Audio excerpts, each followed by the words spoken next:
사부인, 시장에서 나물 파시는 그 손으로 우리 민준이 앞길에 재라도 뿌리실 작정이에요. 얼음장처럼 차가운 그 말 한마디에 세상의 모든 소리가 멎는 것 같았습니다. 제 평생의 행복을 약속하는 그 자리에서 제 목숨과도 같은 할머니가 평생을 바친 그분의 삶이 저 여자에 의해 가차없이 난도질당하고 있었습니다. 제 등 뒤에서 계시던 우리 할머니의 주름진 손이 파르르 떨리는 것을 보았습니다. 그리고 저는 그날 처음 알았습니다. 한없이 인자하기만 했던 우리 할머니의 눈빛이 모든 것을 파멸시킬 수 있는 차가운 분노로 가득 찰 수 있다는 것을요. 모든 것은 바로 그날, 그 한마디에서 시작되었습니다. 불과 한 달 전만 해도 제 삶은 온통 햇살로 가득 차 있었습니다. 저는 29살의 한지은, 교사라는 직업을 가진 평범하고 소박한 사람이었습니다.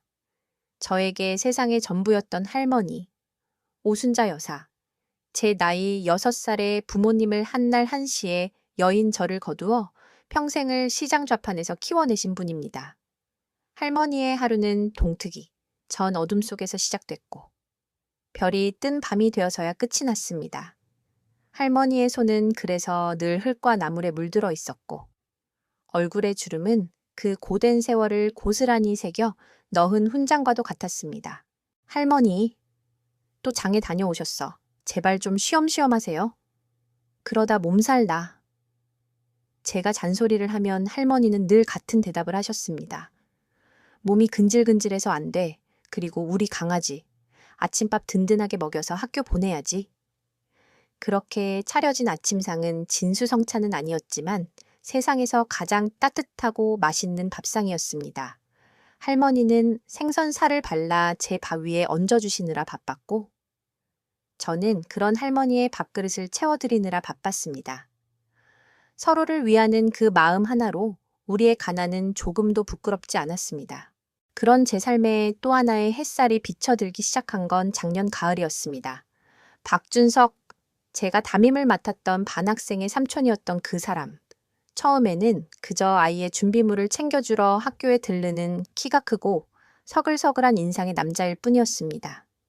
그런데 그 사람은 스치듯 만난 제게 참 다정한 사람이었습니다. 제가 야근하는 날이면 학교 앞에 따뜻한 커피를 사들고 나타났고 주말이면 할머니의 시장 일까지 쫓아와 짐을 들어주었습니다. 할머니, 이거 무거우시죠? 제가 들게요. 싹싹하게 다가와 일손을 거두는 준석 씨를 보며 시장 상인들은 자기 일처럼 기뻐하며 제 등을 떠밀었습니다. 아이고, 지은이 선생 복도 많네. 저렇게 훤칠하고 싹싹한 총각이 어디서 굴러왔대. 준석 씨는 할머니의 거친 손을 보고도 인상 한번 찌푸리지 않았습니다. 오히려 그 손을 물끄러미 바라보며 말했습니다. 지은 씨가 왜 저렇게 바르고 예쁜 사람인지 알겠어요. 할머님의 이 손이 다 말해주네요. 그 말에 저는 그만 사랑에 빠지고 말았습니다. 제 삶의 근간인 할머니를. 그 고생의 세월을 존중해주는 남자를 어떻게 사랑하지 않을 수 있을까요? 그리고 마침내 그날이 왔습니다. 한강이 보이는 작은 레스토랑에서 준석 씨는 제 앞에 무릎을 꿇고 작은 상자를 열었습니다. 지은아, 나랑 결혼해 줄래? 내가 평생 지은 씨랑 할머니 행복하게 해줄게요. 이제 할머니 시장 일도 그만하시게 하고 우리 같이 편안하게 모시자. 반짝이는 반지보다 제 할머니까지 끌어안는 그 따뜻한 마음에 눈물이 왈칵 쏟아졌습니다. 저는 고개를 끄덕이는 것으로 대답을 대신했습니다. 그날 제 손가락에 끼워진 반지는 세상 그 어떤 보석보다 찬란하게 빛났습니다. 집으로 돌아오는 내내 제 발걸음은 구름 위를 걷는 듯 가벼웠습니다. 할머니에게 이 소식을 어떻게 전할까? 할머니는 어떤 표정을 지으실까? 심장이 터질 것처럼 두근거렸습니다. 할머니, 저 왔어요. 늦은 밤까지 좌판에서 가져온 나무를 다듬고 계시던 할머니는 현관문을 열고 들어서는 제 얼굴을 보자마자 물으셨습니다. 아이고, 우리 강아지. 얼굴에 꽃이 활짝 폈네. 무슨 좋은 일 있어. 저는 말없이 왼손을 들어 할머니 앞에 내밀었습니다. 할머니의 시선이 제 손가락에 끼워진 반지에 닿는 순간 할머니의 움직임이 그대로 멈췄습니다. 잠깐의 정적. 할머니는 천천히 고개를 들어 저를 바라보셨습니다. 그 눈에 서서히 물기가 차오르기 시작했습니다. 우리 지은이, 우리 강아지 시집가는 겨. 네? 할머니, 준석 씨가 저보고 결혼하자고 했어요. 할머니도 이제 고생 그만하고 같이 행복하게 살아요.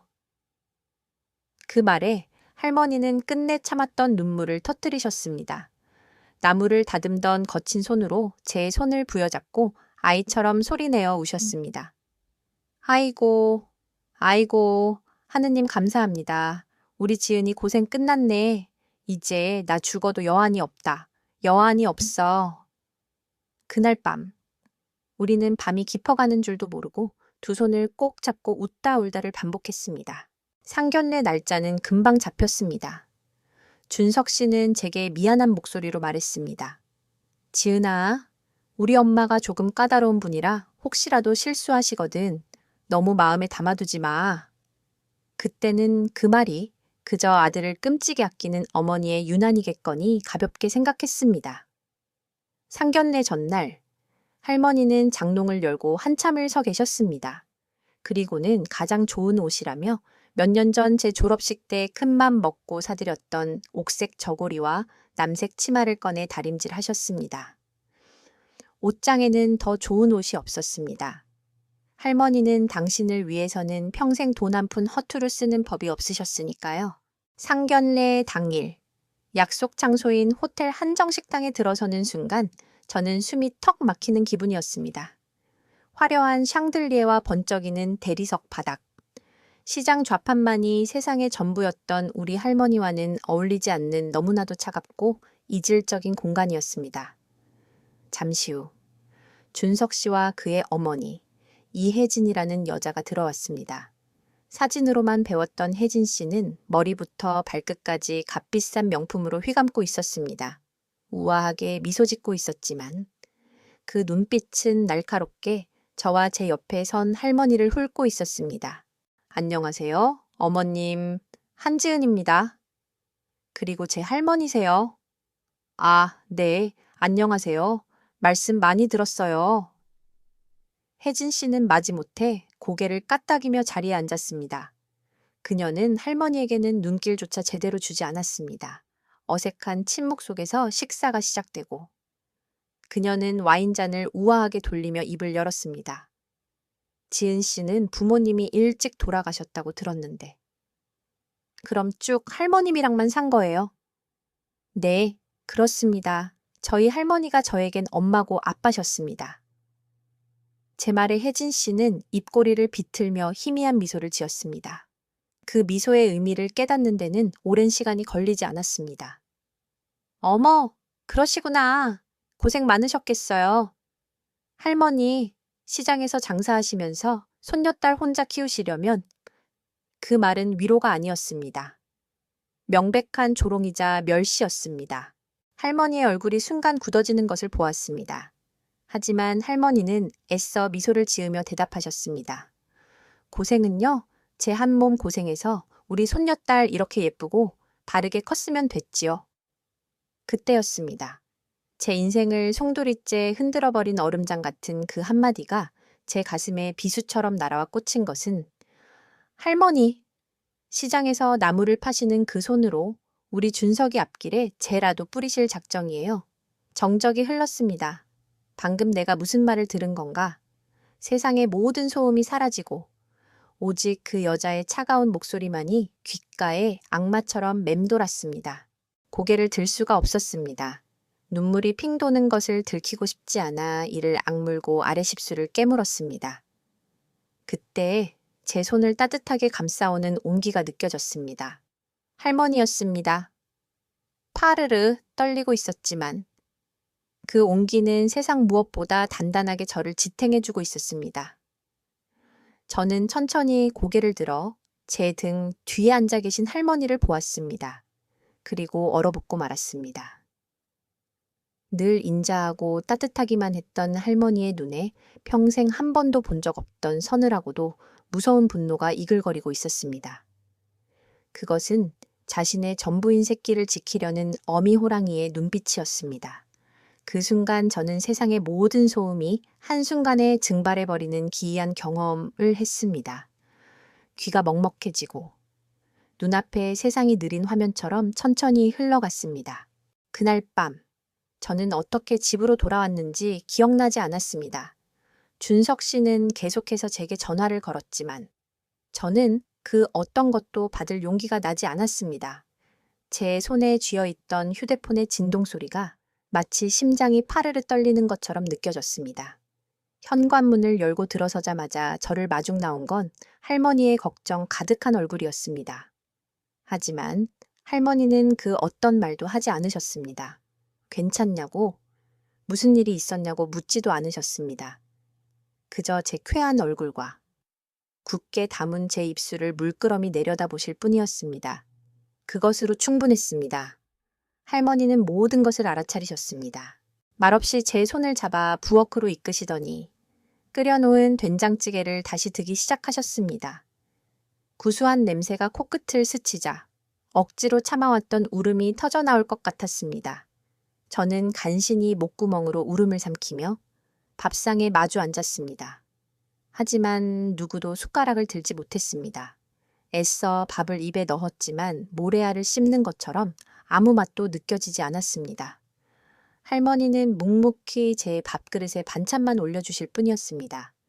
평소 같았으면 우리 강아지 이거나 먹고 입네 하고 제잘거리셨을 할머니의 침묵은 그 어떤 말보다 더 큰 위로가 되었습니다. 밥을 먹는 둥, 마는 둥 멍하니 앉아 있는데 할머니는 갑자기 자리에서 일어나셨습니다. 그리고는 제게 다가와 제 이마를 짚으셨습니다. 아이고, 열이 펄펄 끓네. 그분의 손길은 비록 거칠었지만 그 어떤 온기보다 따뜻했습니다. 할머니는 저를 이끌어 제 방에 눕히셨습니다. 저는 잠든 척 눈을 감고 누워 있었지만 눈을 감을수록 그 여자의 비웃음 가득한 얼굴과 얼음장 같던 목소리가 귀신처럼 저를 찾아왔습니다. 시장통에서 나물 파는 그 손으로 그 말이 귓가에 맴돌며 제 심장을 갈기갈기 찢는 것 같았습니다. 얼마나 시간이 지났을까? 새벽녘 타는 듯한 갈증에 잠에서 깨어 물을 마시러 나갔을 때였습니다. 거실에는 희미한 달빛만이 내려앉아 있었고 그 달빛 아래 할머니가 꼿꼿한 자세로 앉아 계셨습니다.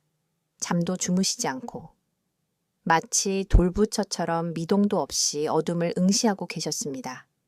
그 뒷모습은 더 이상 슬픔에 잠긴 늙은 노인의 것이 아니었습니다. 거대한 전쟁을 앞두고 수만 가지 전략을 구상하는 늙은 장수의 뒷모습과도 같았습니다. 섬뜩할 정도로 고요하고 비장했습니다. 저는 소리 없이 제 방으로 돌아와 이불을 뒤집었었습니다. 할머니의 그 뒷모습이 자꾸만 눈앞에 아른거려 잠을 이룰 수가 없었습니다.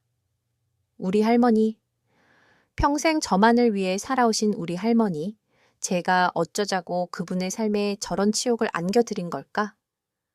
저는 한참을 흐느끼다 지쳐 새벽녘에야 겨우 잠이 들었습니다. 다음 날 아침, 할머니는 평소와 다름없이 저를 깨우고 아침을 차려주셨습니다. 하지만 저는 알 수 있었습니다. 무언가 분명히 달라졌다는 것을. 할머니는 더 이상 슬퍼하지 않으셨습니다. 그분의 눈빛은 밤새 내린 서리처럼 차갑게 빛났고 모든 행동에는 군더더기 없는 결단력이 서려 있었습니다. 아침 식사가 끝나고 저는 방에 누워 멍하니 천장만 바라보고 있었습니다. 그때 거실에서 무언가 둔탁한 소리가 들려왔습니다. 고개를 돌려보니 할머니께서 장롱 가장 깊숙한 곳에서 낡고 커다란 오동나무 상자를 꺼내고 계셨습니다. 제가 태어나서 처음 보는 상자였습니다. 할머니는 먼지 쌓인 상자를 마른 걸레로 정성껏 닦아내신 뒤 자물쇠를 열었습니다. 그리고 그 안에서 누렇게 색이 바른 낡은 장부 한 권과 아름다운 곡선이 살아있는 은빛 빈혈을 꺼내셨습니다. 할머니는 그 장부를 한 장 한 장 아주 천천히 넘기기 시작했습니다. 그 모습이 너무나도 진지하고 엄숙해서 저는 감히 숨소리조차 크게 낼 수 없었습니다. 마침내 할머니의 손가락이 어느 한 페이지 위에서 멈췄습니다. 그리고 그 위에 적힌 이름을 마지막 이은 졸이셨습니다. 이혜진. 그 이름을 부르는 할머니의 목소리에는 어떠한 감정도 실려 있지 않았습니다. 그래서 오히려 더 무섭게 들렸습니다. 슬픔보다 더 무서운 것은 분노였고, 분노보다 더 무서운 것은 차갑게 벼려진 복수심이라는 것을 저는 그때 어렴풋이 깨닫고 있었습니다. 우리 할머니는 이제 더 이상 시장에 나무를 파는 초라한 할머니가 아니었습니다. 지옥의 문을 열 준비를 마친 복수의 화신이었습니다. 할머니, 그게... 제가 떨리는 목소리로 묻자 할머니는 저를 돌아보며 상자를 제 앞으로 가져오셨습니다. 그리고는 낡은 종이 한 장을 꺼내 제게 건네셨습니다. 이게 뭔지 아니? 지은아, 이게 바로 내 부모님의 죽음과 내 평생의 한이 담긴 기록이란다. 종이에는 세월의 흔적이 고스란히 묻어 있었습니다. 얇게 찢어진 가장자리와 흐릿해진 글씨들. 저는 조심스럽게 그 종이를 펼쳐보았습니다. 그것은 한 장의 계약서였습니다. 30년 전 할머니가 시장에 처음 좌판을 차렸을 무렵 할머니는 저의 아버지가 갑작스러운 교통사고로 돌아가시면서 남긴 빚을 갚기 위해 힘든 시간을 보내셨습니다. 당시 혜진 씨의 아버지는 작은 사업체를 운영하고 있었고 할머니는 그에게서 사업 자금을 빌리게 되었습니다. 하지만 혜진 씨의 아버지는 사업에 실패했고 모든 부채는 혜진 씨에게 고스란히 넘어갔습니다. 그녀는 부채를 갚는 대신 할머니의 작은 점포와 모든 재산을 빼앗고 심지어 할머니가 혜진 씨의 아버지를 유혹하려 했다는 거짓 소문을 퍼뜨려 할머니의 명예를 실추시켰습니다. 그때 나는 내 모든 것을 잃었다. 네 아버지의 빚을 갚으려 했던 내 노력도, 내 삶의 자존심도. 할머니의 목소리는 조용했지만 그 안에 담긴 아픔은 너무나도 거대했습니다. 나는 너에게만은 그런 상처를 물려주고 싶지 않았단다. 돈이 무섭다는 것을 알기에. 너에게는 평범하고 행복한 삶을 살게 해주고 싶었어. 할머니의 눈에는 처음으로 눈물이 그렁그렁 맺혔습니다. 할머니가 들려주는 이야기는 제게 충격과 동시에 깊은 슬픔을 안겨주었습니다. 제가 알던 할머니는 그저 순수하고 인자한 할머니가 아니었습니다. 30년이라는 긴 세월 동안 가슴속에 깊은 한을 품고 살아오신 강인한 여인이었습니다. 그분은 저를 위해 당신의 복수를 미루고 저를 위해 모든 것을 감추고 살아오셨던 것입니다. 저는 할머니의 손을 부여잡고 아무 말도 할 수 없었습니다. 이제는 제가 할머니를 지켜드려야 할 차례였습니다. 그동안 저는 아무것도 모르는 바보처럼 살았지만 이제는 달랐습니다. 그들의 모욕은 더 이상 저 혼자만의 상처가 아니었습니다. 그것은 할머니의 30년 한을 다시 끄집어내는 잔인한 도발이었습니다. 저는 제 손을 꽉 쥐었습니다. 이제 저는 더 이상 상처받는 것에 머물러 있지 않으리라 다짐했습니다. 그 모든 것을 되돌려줄 수 있는 용기를 찾아야만 했습니다. 할머니의 이야기는 제게 깊은 충격과 동시에 거대한 분노를 안겨주었습니다. 제가 알던 할머니는 그저 순수하고 인자한 분이 아니셨습니다. 30년이라는 긴 세월 동안 가슴속에 깊은 한을 품고 살아오신 강인한 여인이셨습니다. 그분은 저를 위해 당신의 복수를 미루고 저를 위해 모든 것을 감추고 살아오셨던 것입니다. 저는 할머니의 손을 부여잡고 아무 말도 할 수 없었습니다. 이제는 제가 할머니를 지켜드려야 할 차례였습니다. 그동안 저는 아무것도 모르는 바보처럼 살았지만 이제는 달랐습니다. 그들의 모욕은 더 이상 저 혼자만의 상처가 아니었습니다. 그것은 할머니의 30년 한을 다시 끄집어내는 잔인한 도발이었습니다. 저는 제 방으로 돌아와 그 낡은 종이와 비녀를 다시 한번 찬찬히 들여다보았습니다. 누렇게 바랜 종이 위에는 부채 상환 계약서라고 적혀 있었지만 그 내용은 할머니가 아니라 혜진 씨의 아버지가 쓴 듯했습니다. 그리고 그 옆에는 혜진 씨의 아버지 사업 실패로 인한 채무 인수라는 문구가 있었습니다. 그 아래에는 혜진 씨의 서명이 선명하게 남아 있었습니다. 30년 전 그녀는 이 종이 한 장으로 할머니의 모든 것을 빼앗고 자신의 아버지를 배신한 것이었습니다. 그리고 그 옆에 놓인 은빛 비녀는 혜진 씨의 어머니가 할머니께 선물했던 것이라고 하셨습니다. 우리 순자, 나중에 시집 갈 때 이거 꼭 쓰고 가렴. 하지만 할머니는 시집은커녕 이 비녀를 보며 평생의 한을 곱씹어야만 했습니다. 그날 밤 저는 잠을 이룰 수가 없었습니다. 분노와 슬픔, 그리고 죄책감이 뒤섞인 복잡한 감정들이 저를 짓눌렀습니다. 왜 할머니는 저에게 이런 엄청난 비밀을 숨기셨을까? 왜 혼자서 그 모든 고통을 감당하셨을까? 저는 할머니의 삶에 대해 아무것도 모르는 채 그저 행복하기만 바랐던 제 자신이 너무나 한심하게 느껴졌습니다. 저는 이제 더 이상 평범한 삶을 바랄 수 없었습니다. 할머니의 30년 한을 풀어드리는 것, 그것이 이제 제 삶의 목표가 되었습니다. 다음 날 아침, 저는 준석 씨에게 전화를 걸었습니다. 준석 씨, 우리 만나요. 할 이야기가 있어요. 제 목소리는 얼음장처럼 차가웠지만 그는 그저 다급하게 알았어, 지은아, 어디로 갈까? 하고 물었습니다. 그는 여전히 상황의 심각성을 파악하지 못하고 있었습니다. 우리가 처음 만났던 동네의 작은 카페, 어색한 침묵 속에서 제가 먼저 입을 열었습니다. 준석 씨, 어제 전화로는 다 못할 이야기가 있어서 보자고 했어요. 지은아, 내가 정말 미안해. 엄마도 내가 잘 설득해 볼게.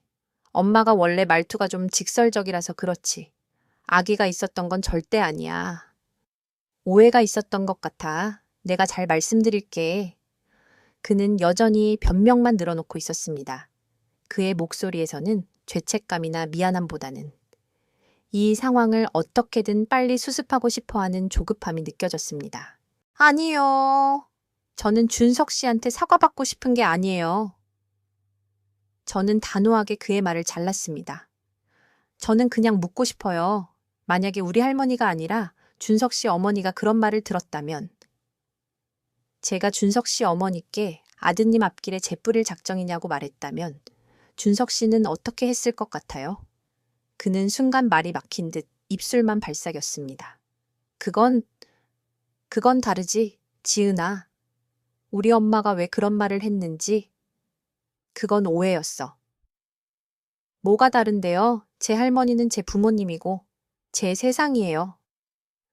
그런데 준석 씨는 준석 씨의 세상이 모욕당했을 때처럼 분노하지 않았어요. 그저 곤란해하고 제게 이해를 바랐을 뿐이죠. 그게 다른 점이에요. 그는 아무 대답도 하지 못했습니다. 아니, 하지 않았습니다. 제 말이 틀리지 않았다는 걸 그 자신도 너무나 잘 알고 있었기 때문입니다. 그의 침묵은 그 어떤 변명보다 더 아픈 비수가 되어 제 심장에 박혔습니다. 저는 그를 더 이상 다그치지 않았습니다. 이미 답은 정해져 있었으니까요. 생각할 시간이 좀 필요할 것 같아요. 그 말을 끝으로 저는 자리에서 일어났습니다.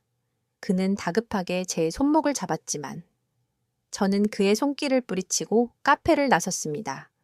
그와의 만남은 제게 남은 일말의 미련마저 깨끗하게 지워주었습니다. 그는 저를 지킬 수 없는 사람이었습니다.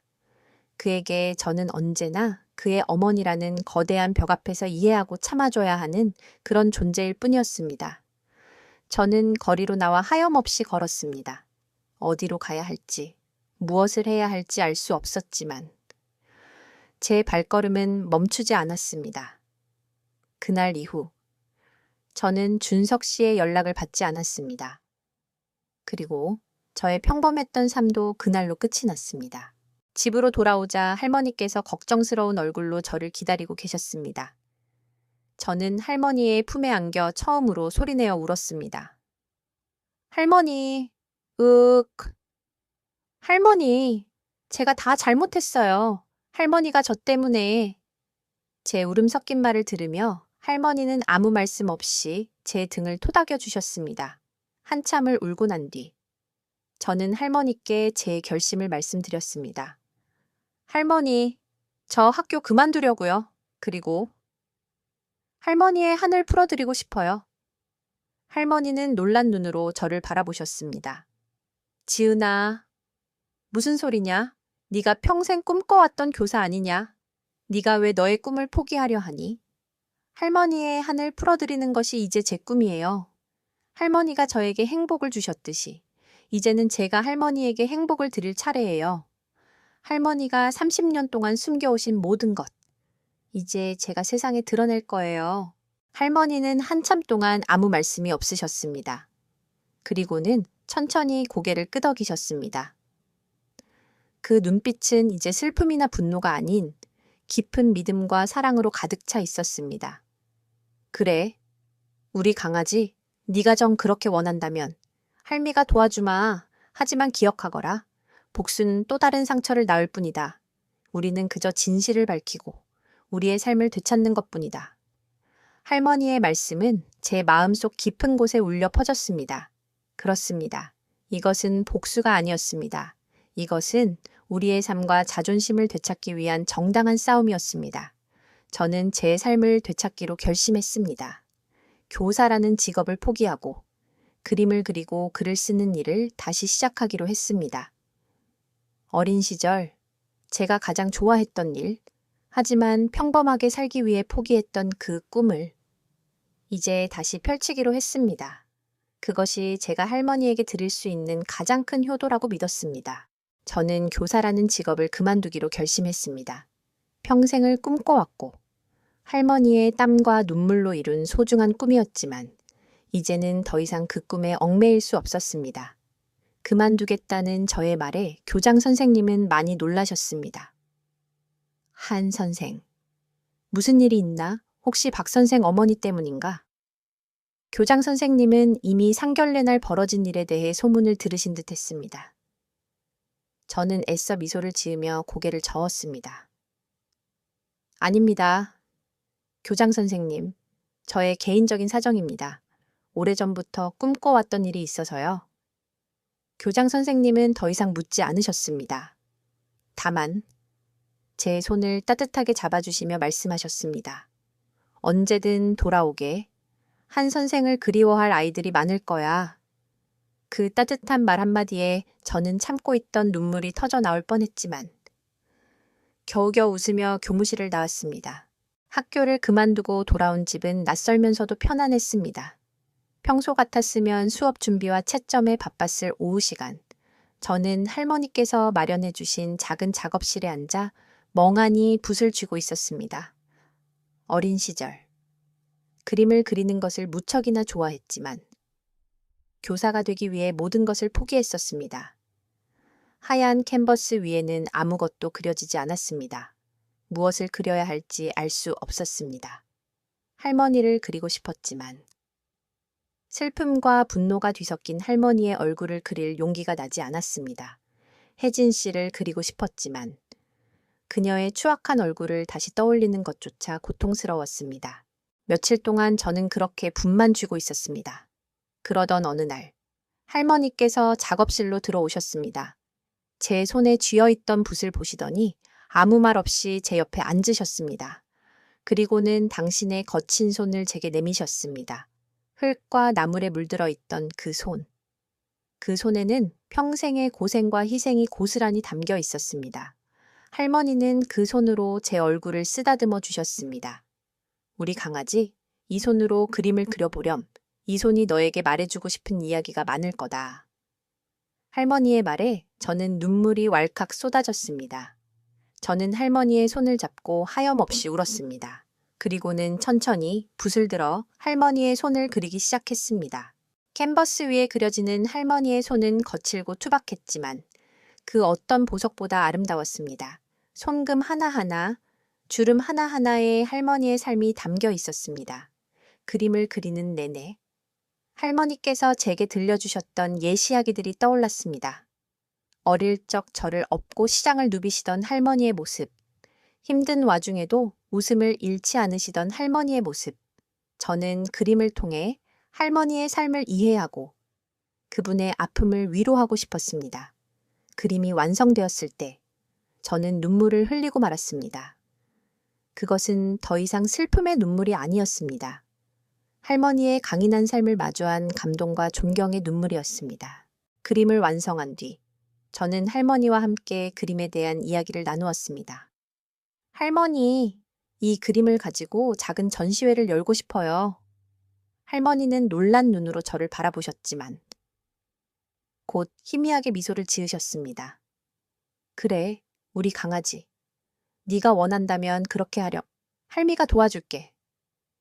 할머니의 격려에 힘입어 저는 작은 갤러리를 찾아다니기 시작했습니다. 그리고 며칠 뒤, 작은 동네 갤러리에서 저의 첫 전시회를 열 수 있었습니다. 전시회에는 많은 사람이 오지 않았지만 제 그림을 보며 눈물을 흘리는 사람들이 있었습니다. 그림에서 슬픔과 동시에 희망이 느껴져요. 그들의 따뜻한 말 한마디가 제게는 무엇과도 바꿀 수 없는 위로가 되었습니다. 그러던 어느 날, 전시회를 찾은 한 남자와 마주하게 되었습니다. 그는 제 그림 앞에서 한참을 서 있었습니다. 그리고는 천천히 제게 다가와 말을 걸었습니다. 이 그림 정말 좋습니다. 그림에서 작가의 진심이 느껴지는군요. 그의 목소리는 낮고 부드러웠습니다. 그는 제가 알던 준석 씨와는 전혀 다른 분위기를 풍겼습니다. 깔끔한 정장 차림이었지만 왠지 모르게 외로움이 느껴지는 사람이었습니다. 저는 조심스럽게 그에게 말을 건넸습니다. 혹시 준석 씨와 아는 사이신가요? 제 말에 그는 옅게 미소 지으며 대답했습니다. 네, 제 친동생입니다. 저는 권태호라고 합니다. 저는 충격을 받아 아무 말도 할 수 없었습니다. 태호 씨는 그런 저를 보며 말했습니다. 저희 어머니께서 지은 씨에게 큰 상처를 드렸다는 것을 잘 알고 있습니다. 동생을 대신해 사과드립니다. 그의 진심 어린 사과에 저는 눈물이 빙 돌았습니다. 태호 씨는 저의 그림을 한참 동안 바라보더니 가장자리에 작은 점이 찍힌 그림 한 점을 가리키며 물었습니다. 이 그림은 특별히 애착이 가시나 봅니다. 점이 찍혀 있네요. 저는 그 그림을 보며 말했습니다. 이 그림은 제 할머니의 손을 그린 그림입니다. 제게는 세상에서 가장 소중한 그림입니다. 태호 씨는 그 그림을 보며 한참을 생각하더니 제게 조심스럽게 말을 꺼냈습니다. 사실 저희 어머니께서 최근 사업적으로 큰 어려움을 겪고 계십니다. 예전부터 알던 한 분에게 사기를 당하셨는데 그분이 바로 할머님과 관련이 있는 분이라는 것을 알게 되었습니다. 저는 그의 말에 심장이 쿵 하고 내려앉았습니다. 혜진 씨가 겪고 있는 어려움이 할머니의 과거와 연결되어 있다는 것을 직감적으로 느낄 수 있었습니다. 태호 씨는 저에게 한 장의 자료를 건네주며 말했습니다. 이것은 어머니의 회사와 관련된 비밀 서류입니다. 저는 어머니의 부정한 행동을 더 이상 참을 수 없어서 회사를 나왔습니다. 이 서류가 지은 씨와 할머님께 도움이 될 수도 있을 것 같습니다. 저는 떨리는 손으로 그 서류를 받아들었습니다. 그것은 단순한 자료가 아니었습니다. 30년의 한과 복잡하게 얽힌 진실의 조각들이었습니다. 태호 씨가 건넨 서류는 단순한 자료가 아니었습니다. 그것은 30년이라는 세월 동안 굳게 닫혀있던 진실의 문을 여는 열쇠와 같았습니다. 저는 떨리는 손으로 서류를 펼쳐보았습니다. 서류에는 혜진 씨의 회사가 부동산 투자와 관련된 사업을 진행하는 과정에서 불법적인 방법으로 소유권을 이전받은 정황이 상세히 기록되어 있었습니다. 특히 눈에 띄는 것은 그 모든 불법적인 행위의 중심에 박선희라는 이름이 있었다는 것입니다. 박선희, 혜진 씨의 오랜 친구이자 제 할머니의 옛 친구이기도 했던 그 여자의 이름이었습니다. 할머니의 낡은 종이에 적혀있던 이야기가 30년이 지난 지금 이 서류를 통해 비로소 그 전모를 드러내고 있었습니다. 저는 서둘러 집으로 돌아와 할머니께 서류를 보여드렸습니다. 할머니는 서류를 한참 동안 말없이 들여다보셨습니다. 그리고는 천천히 고개를 드셨습니다. 박선희, 그 아이가 이렇게까지 타락했을 줄이야. 할머니의 목소리에는 슬픔과 동시에 깊은 실망감이 배어 있었습니다. 할머니는 제게 다시 옛 이야기를 들려주셨습니다. 박선희는 할머니가 시장에서 장사를 시작했을 때부터 알고 지낸 동생 같은 존재였다고 합니다. 부모를 일찍 여인 할머니에게 박선희는 유일한 가족과 다름없었습니다. 할머니는 박선희에게 많은 것을 베풀었고 박선희 또한 할머니를 친언니처럼 따랐다고 했습니다. 하지만 혜진 씨의 아버지가 사업에 실패하면서 박선희는 혜진 씨의 아버지에게 돈을 빌려준 채권자 중 한 명이었습니다. 혜진 씨는 아버지가 남긴 빚을 갚기 위해 그리고 자신의 야망을 위해 박선희에게 접근했습니다. 그리고는 박선희를 이용하여 할머니의 재산을 빼앗고 명예를 실추시킨 것이었습니다. 박선희는 그 대가로 혜진 씨의 회사에서 높은 자리를 약속받았고 할머니를 배신한 것이었습니다. 나는 그때도 선희가 혜진이에게 이용당했다는 것을 알고 있었단다. 하지만 이미 마음이 돌아선 아이에게 무슨 말을 할 수 있었겠니? 그저 시간이 지나면 진실을 깨닫고 돌아올 것이라 생각했지.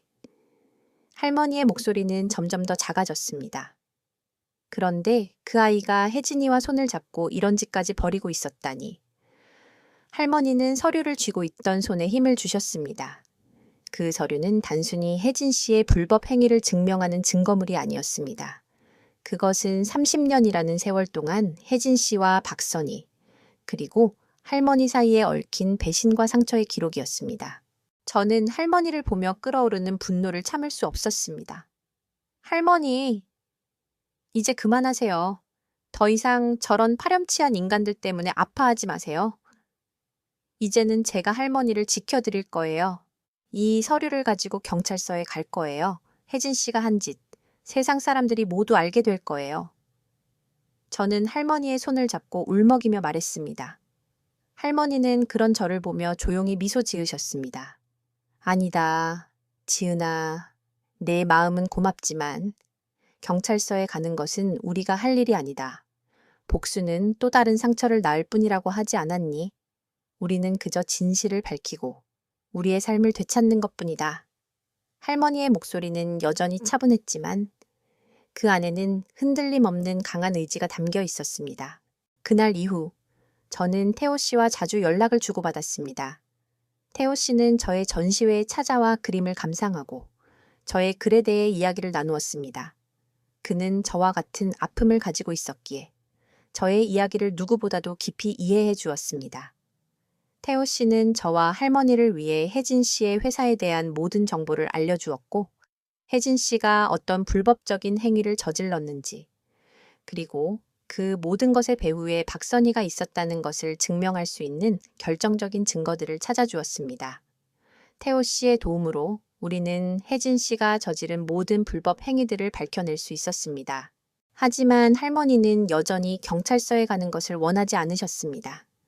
할머니는 혜진 씨의 모든 것을 잃게 만드는 것보다 그녀가 자신의 죄를 스스로 깨닫게 하는 것을 원하셨습니다. 할머니의 말씀에 저는 처음에는 이해할 수 없었지만 태호 씨와 대화를 나누면서 할머니의 깊은 뜻을 조금씩 깨닫게 되었습니다. 태호 씨는 제게 말했습니다. 저희 어머니는 자신의 잘못을 절대 인정하지 않을 겁니다. 그녀에게 가장 큰 고통은 자신의 모든 것을 잃는 것이 아닙니다. 자신이 가장 신뢰했던 사람에게 배신당하고 자신의 모든 것이 거짓이라는 것이 세상에 드러나는 것입니다. 할머님은 그것을 노리고 계신 것 같습니다. 태호 씨의 말을 듣고 저는 할머니의 계획을 이해할 수 있었습니다. 할머니는 혜진 씨를 파멸시키는 것보다 그녀의 오만함과 위선이 스스로 무너지게 만드는 것을 원하셨던 것입니다. 저는 할머니의 계획을 따르기로 했습니다. 저는 태호 씨와 함께 혜진 씨가 부동산 사기를 벌였던 피해자들을 찾아다니기 시작했습니다. 하지만 피해자들은 이미 모든 것을 포기한 상태였습니다. 그들은 혜진 씨의 막강한 권력에 맞설 힘이 없다고 생각하고 있었습니다. 저는 그들에게 할머니의 이야기를 들려주었습니다. 30년 전 혜진 씨에게 모든 것을 빼앗기고도 굴하지 않고 꿋꿋하게 살아오신 할머니의 이야기를 그리고 지금 진실을 밝히기 위해 용기를 내고 있는 할머니와 저의 이야기를 저의 이야기의 피해자들은 조금씩 마음을 열기 시작했습니다. 그들은 더 이상 혼자가 아니라는 것을 깨닫고 함께 힘을 모으기로 결심했습니다. 그렇게 우리는 혜진 씨의 불법 행위를 세상에 알리기 위한 거대한 싸움을 준비하기 시작했습니다. 피해자들과 함께 힘을 모으기로 한 후 우리의 싸움은 더욱 구체적이고 치열해졌습니다. 저는 태호 씨의 도움을 받아 혜진 씨의 모든 비리 증거들을 취합하고 피해자들의 진술을 문서화했습니다. 그 과정에서 저는 혜진 씨가 얼마나 교활하고 잔인한 사람인지 다시 한번 깨닫게 되었습니다. 그녀는 자신의 이익을 위해서라면 그 누구라도 서슴없이 배신하고 짓밟을 수 있는 사람이었습니다. 심지어 자신의 오랜 친구였던 박선희 씨마저도 말입니다. 박선희 씨는 혜진 씨의 뒤를 봐주는 대가로 큰 돈을 받았지만 결국 혜진 씨의 또 다른 사기 행각에 연루되어 모든 것을 잃고 도망자 신세가 되었다는 것을 알게 되었습니다. 우리의 목표는 혜진 씨를 감옥에 보내는 것이 아니었습니다. 할머니의 말씀대로. 복수는 또 다른 상처를 낳을 뿐이었습니다. 우리는 혜진 씨가 자신의 모든 것을 잃게 만들고 그녀의 위선적인 가면을 세상에 드러내는 것이었습니다. 혜진 씨는 올해의 여성 경영인상을 수상할 예정이었습니다. 그녀는 그 상을 통해 자신의 이미지를 쇄신하고 무너져가는 회사를 다시 일으키려 하고 있었습니다. 우리는 바로 그 시상식 날, 그녀의 모든 추악한 진실을 세상에 폭로하기로 계획했습니다. 시상식 날이 다가올수록 저는 불안감에 휩싸였습니다. 과연 우리가 제대로 해낼 수 있을까? 혜진 씨의 막강한 권력 앞에서 우리의 작은 목소리가 묻혀버리는 것은 아닐까? 저는 밤늦도록 잠을 이루지 못하고 뒤척였습니다. 그때 할머니께서 제 방으로 들어오셨습니다. 지은아, 잠 못 들고 있느냐? 할머니는 제 손을 잡곤 따뜻하게 말씀하셨습니다. 두려워하지 마라. 우리는 옳은 일을 하는 것이다. 진실은 반드시 승리하게 되어 있단다. 할머니의 눈빛은 저의 불안을 씻어내줄 만큼 강한 믿음으로 가득 차 있었습니다. 할머니의 말씀에 저는 다시 한번 용기를 얻을 수 있었습니다. 시상식 당일, 저는 할머니와 태호 씨, 그리고 피해자들과 함께 행사장으로 향했습니다. 화려한 드레스를 입은 수많은 사람들로 북적이는 행사장 안에서 우리는 초라하고 보잘것없는 존재들이었습니다. 하지만 우리의 눈빛은 그 누구보다도 강렬하게 빛나고 있었습니다. 시상식이 시작되고 마침내 혜진 씨의 이름이 호명되었습니다. 그녀는 우아한 드레스를 입고 무대 위로 올라갔습니다. 그녀의 얼굴에는 온화하고 자애로운 미소가 가득했지만 그 미소 뒤에 숨겨진 추악한 진실을 아는 저는 구역질이 날 것만 같았습니다. 혜진 씨는 수상 소감 연설을 시작했습니다. 그녀는 자신의 성공이 모두 여성의 사회적 지위 향상을 위한 노력의 결과라고 말했습니다. 그녀의 위선적인 말 한마디 한마디에 저는 몸이 떨려왔습니다. 그때였습니다. 태호 씨가 미리 준비해둔 노트북을 켜고 빔 프로젝터를 통해 스크린에 혜진 씨의 비리 증거들을 띄우기 시작했습니다. 시상식장은 순식간에 혼란에 빠졌습니다. 사람들은 웅성거리기 시작했고 혜진 씨는 당황한 표정으로 스크린을 바라보았습니다. 이 혜진 씨는 30년 전 자신의 아버지가 남긴 빚을 갚는다는 명목으로 자신의 오랜 친구인 박선희 씨를 이용하여 한 여인의 재산을 빼앗고 명예를 실추시켰습니다. 그리고 지금 이 순간에도 수많은 피해자들을 양산하며 자신의 욕망을 채우고 있습니다. 태호 씨의 목소리가 행사장 안에 울려 퍼졌습니다. 사람들은 충격에 휩싸였고 혜진 씨는 굳은 얼굴로 태호 씨를 바라보았습니다. 너 지금 무슨 짓을 하는 거야? 그녀의 목소리는 더 이상 우아하지 않았습니다. 야수처럼 사납고 거칠었습니다. 그때 할머니가 조용히 무대 위로 올라갔습니다.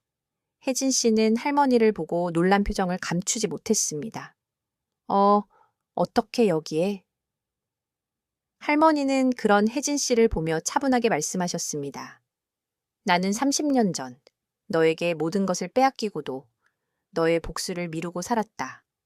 너에게 복수하는 것보다 내 손녀를 바르게 키우는 것이 더 중요했기 때문이다. 할머니의 말씀에 혜진 씨는 아무 대답도 하지 못했습니다.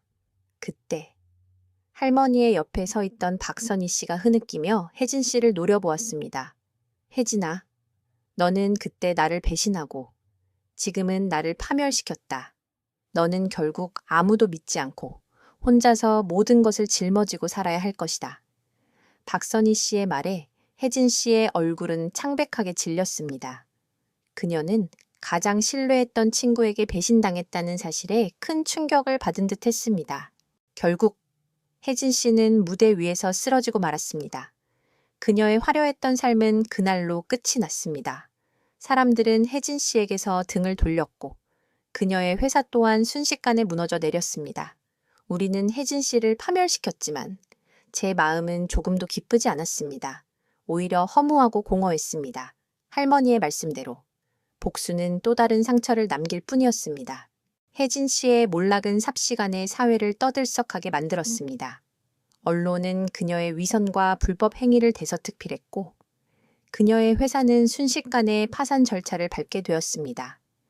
제 손을 잡고 시상식장을 나오던 할머니의 표정은 여전히 무덤덤했지만 저는 그분의 눈에서 깊은 허무함을 읽을 수 있었습니다. 30년이라는 긴 세월 동안 가슴에 품어온 한이 이렇게 허무하게 끝나는 것일까요? 할머니는 그저 이제 다 끝났구나 하고 조용히 읊조리셨을 뿐이었습니다. 우리의 삶은 다시 예전으로 돌아온 듯 했습니다. 할머니는 다시 시장 좌판으로 나가셨고 저는 다시 그림을 그리고 글을 썼습니다.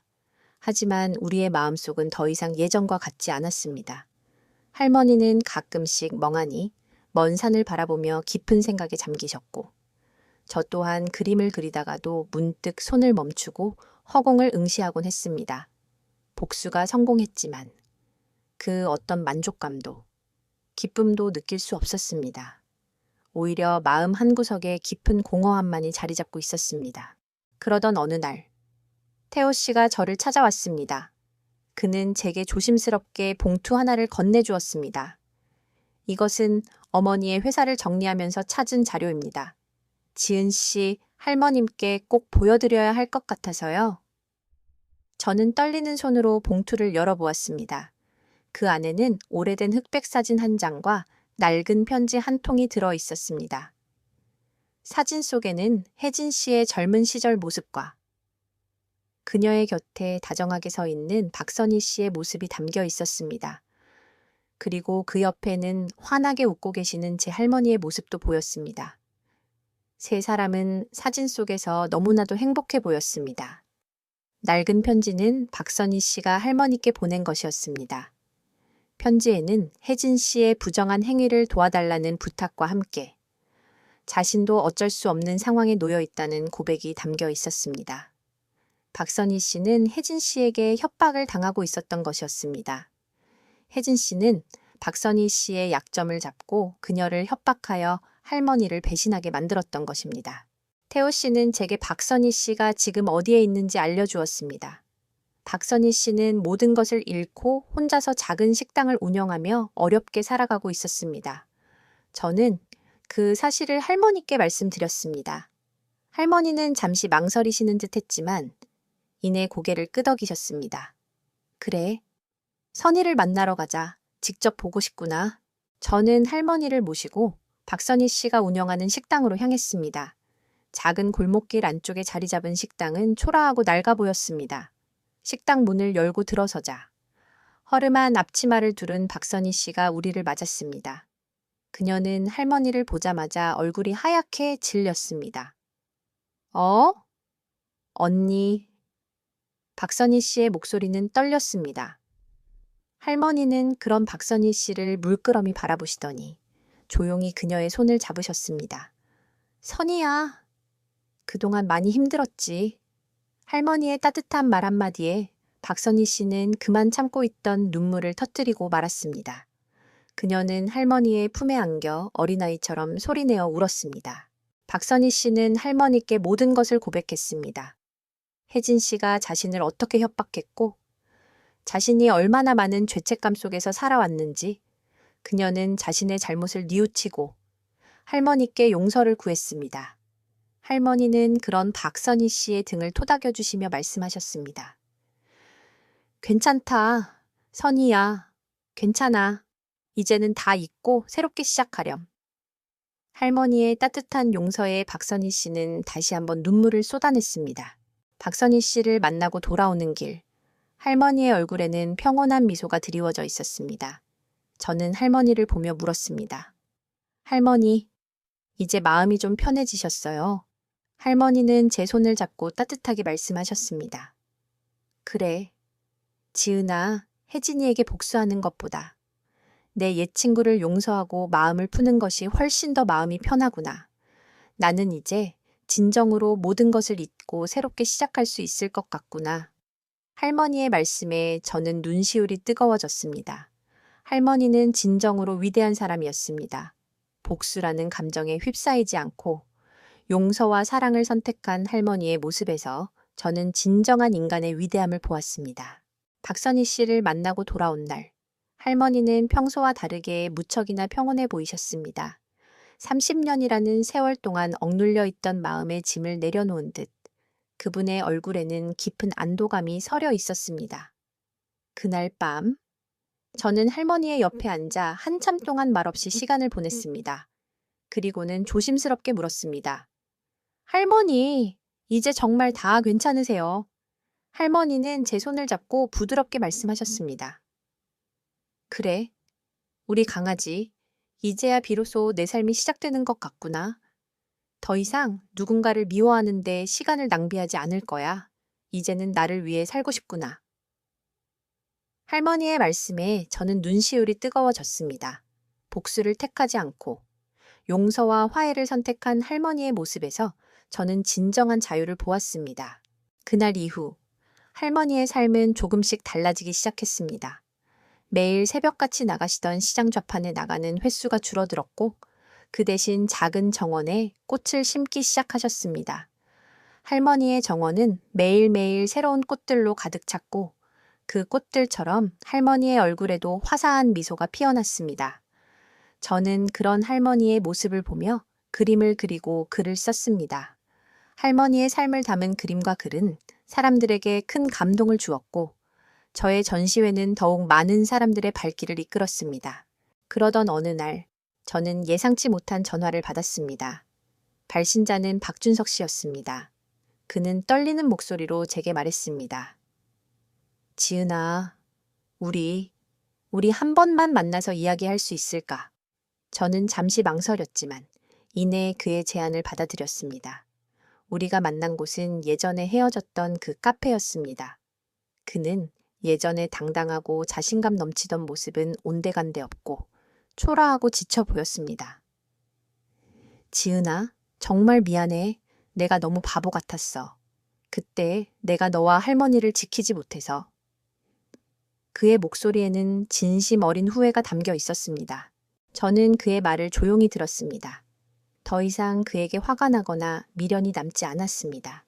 그저 안타까운 마음뿐이었습니다.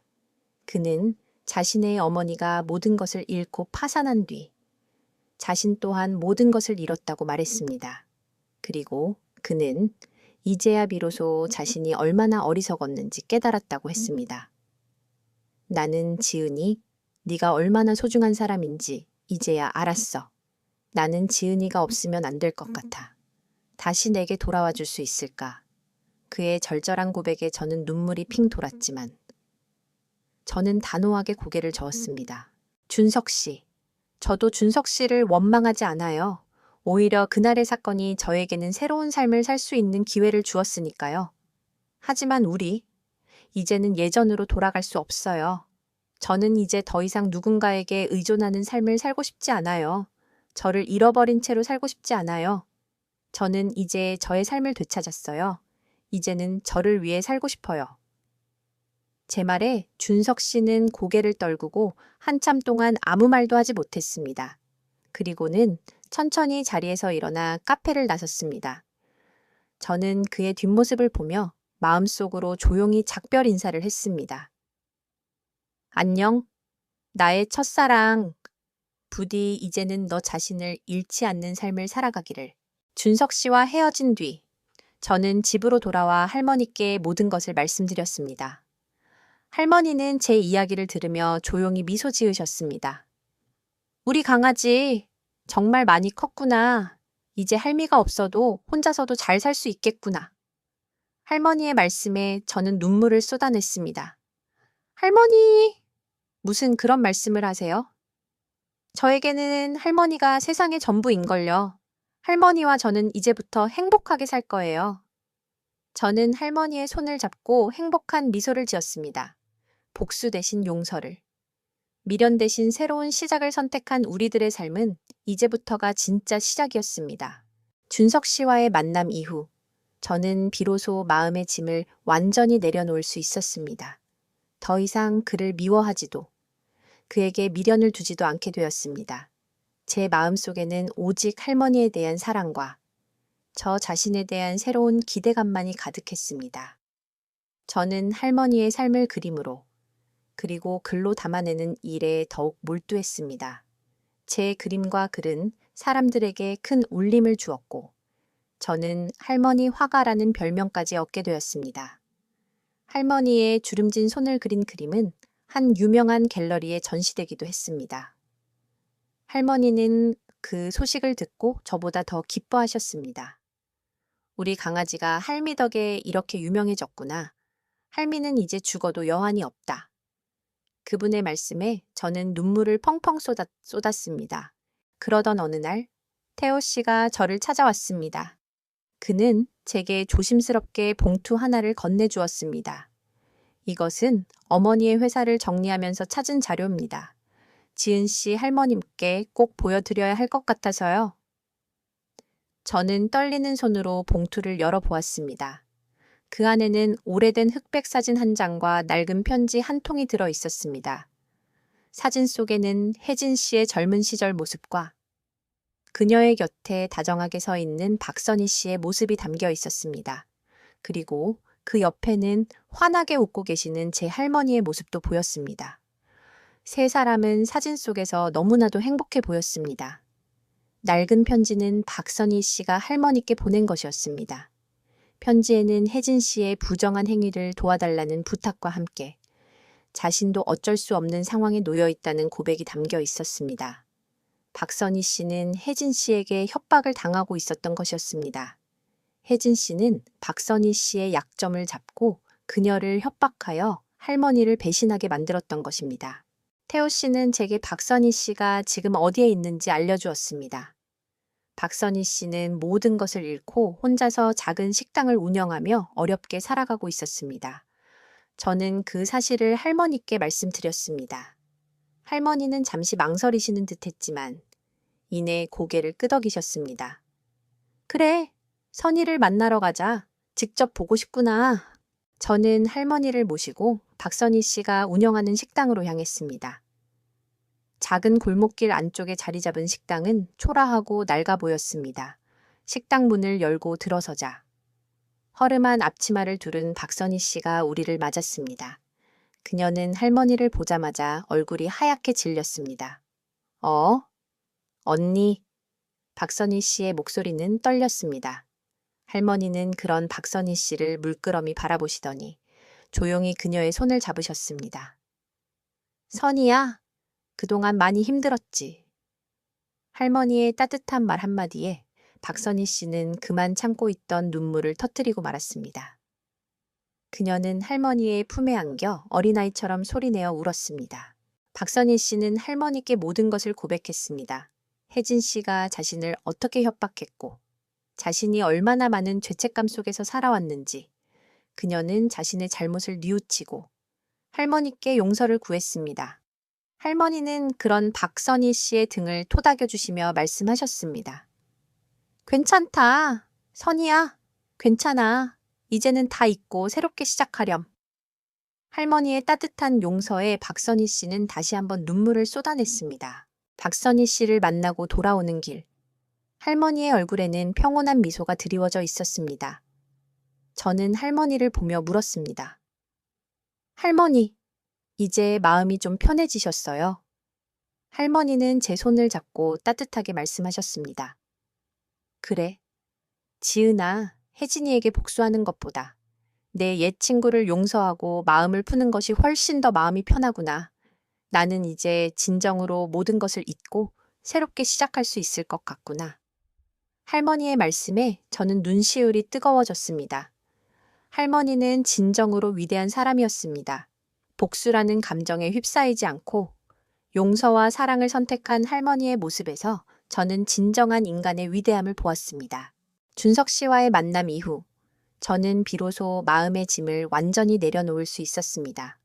더 이상 그를 미워하지도 그에게 미련을 두지도 않게 되었습니다. 제 마음속에는 오직 할머니에 대한 사랑과 저 자신에 대한 새로운 기대감만이 가득했습니다. 저는 할머니의 삶을 그림으로 그리고 글로 담아내는 일에 더욱 몰두했습니다. 제 그림과 글은 사람들에게 큰 울림을 주었고 저는 할머니 화가라는 별명까지 얻게 되었습니다. 할머니의 주름진 손을 그린 그림은 한 유명한 갤러리에 전시되기도 했습니다. 할머니는 그 소식을 듣고 저보다 더 기뻐하셨습니다. 우리 강아지가 할미 덕에 이렇게 유명해졌구나. 할미는 이제 죽어도 여한이 없다.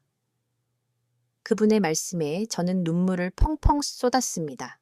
그러던 어느 날, 태호 씨가 저를 찾아왔습니다. 그는 제게 조심스럽게 봉투 하나를 건네주었습니다. 이것은 어머니의 회사를 정리하면서 찾은 자료입니다. 지은 씨 할머님께 꼭 보여드려야 할 것 같아서요.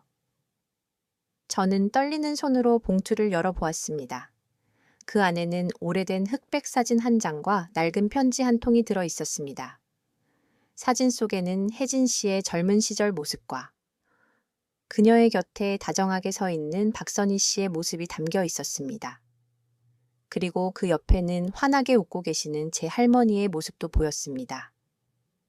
세 사람은 사진 속에서 너무나도 행복해 보였습니다. 낡은 편지는 박선희 씨가 할머니께 보낸 것이었습니다. 편지에는 혜진 씨의 부정한 행위를 도와달라는 부탁과 함께 자신도 어쩔 수 없는 상황에 놓여 있다는 고백이 담겨 있었습니다. 박선희 씨는 혜진 씨에게 협박을 당하고 있었던 것이었습니다. 혜진 씨는 박선희 씨의 약점을 잡고 그녀를 협박하여 할머니를 배신하게 만들었던 것입니다. 태호 씨는 제게 박선희 씨가 지금 어디에 있는지 알려주었습니다. 박선희 씨는 모든 것을 잃고 혼자서 작은 식당을 운영하며 어렵게 살아가고 있었습니다. 저는 그 사실을 할머니께 말씀드렸습니다. 할머니는 잠시 망설이시는 듯했지만 이내 고개를 끄덕이셨습니다. 그래, 선희를 만나러 가자. 직접 보고 싶구나. 저는 할머니를 모시고 박선희 씨가 운영하는 식당으로 향했습니다. 작은 골목길 안쪽에 자리 잡은 식당은 초라하고 낡아 보였습니다. 식당 문을 열고 들어서자 허름한 앞치마를 두른 박선희 씨가 우리를 맞았습니다. 그녀는 할머니를 보자마자 얼굴이 하얗게 질렸습니다. 언니. 박선희 씨의 목소리는 떨렸습니다. 할머니는 그런 박선희 씨를 물끄러미 바라보시더니 조용히 그녀의 손을 잡으셨습니다. 선희야, 그동안 많이 힘들었지. 할머니의 따뜻한 말 한마디에 박선희 씨는 그만 참고 있던 눈물을 터뜨리고 말았습니다. 그녀는 할머니의 품에 안겨 어린아이처럼 소리내어 울었습니다. 박선희 씨는 할머니께 모든 것을 고백했습니다. 혜진 씨가 자신을 어떻게 협박했고 자신이 얼마나 많은 죄책감 속에서 살아왔는지 그녀는 자신의 잘못을 뉘우치고 할머니께 용서를 구했습니다. 할머니는 그런 박선희 씨의 등을 토닥여 주시며 말씀하셨습니다. 괜찮다. 선희야, 괜찮아. 이제는 다 잊고 새롭게 시작하렴. 할머니의 따뜻한 용서에 박선희 씨는 다시 한번 눈물을 쏟아냈습니다. 박선희 씨를 만나고 돌아오는 길. 할머니의 얼굴에는 평온한 미소가 드리워져 있었습니다. 저는 할머니를 보며 물었습니다. 할머니, 이제 마음이 좀 편해지셨어요? 할머니는 제 손을 잡고 따뜻하게 말씀하셨습니다. 그래, 지은아, 혜진이에게 복수하는 것보다 내 옛 친구를 용서하고 마음을 푸는 것이 훨씬 더 마음이 편하구나. 나는 이제 진정으로 모든 것을 잊고 새롭게 시작할 수 있을 것 같구나. 할머니의 말씀에 저는 눈시울이 뜨거워졌습니다. 할머니는 진정으로 위대한 사람이었습니다. 복수라는 감정에 휩싸이지 않고 용서와 사랑을 선택한 할머니의 모습에서 저는 진정한 인간의 위대함을 보았습니다.